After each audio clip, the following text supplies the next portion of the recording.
আজকে কলেজের লাস্টে রেজাল্ট আনতে যাচ্ছি।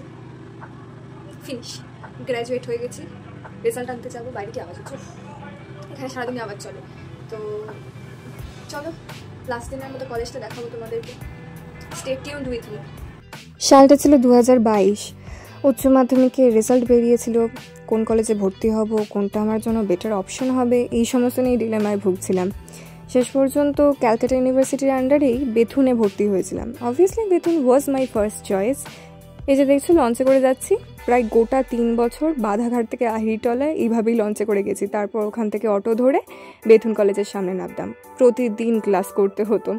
এমনকি আমার এখনও মনে আছে, ক্যালকাটা ইউনিভার্সিটির আন্ডারে অন্যান্য কলেজগুলোতে যখন সামার ভ্যাকেশনে ছুটি পড়তো, আমাদের ছুটি পড়তো না।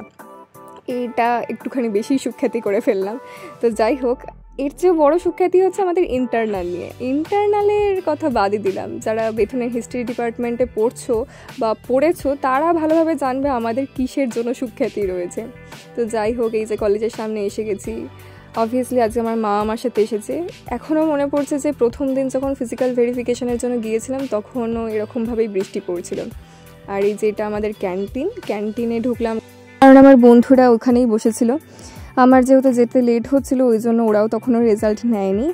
দিয়ে তারপর আমরা সবাই মিলে একসাথে গিয়ে রেজাল্ট নিলাম। আমাদের 24 নম্বর রুমে বসলাম। এইখানেই আমাদের বেশিরভাগ ক্লাস হতো ইতিহাসে। তারপরে দিয়ে আমাদের এইচওডি এবং আরেকজন প্রফেসরের সাথে দেখা করলাম। আর এই যে আমাদের বাইরের ক্যাম্পাসটা, বাইরে বেশ গাছপালা দিয়ে সাজানো রয়েছে। তো এইভাবেই 3 বছরের গ্র্যাজুয়েশনের জার্নি শেষ হলো। আর এই যে আসার সময় এত জ্যাম,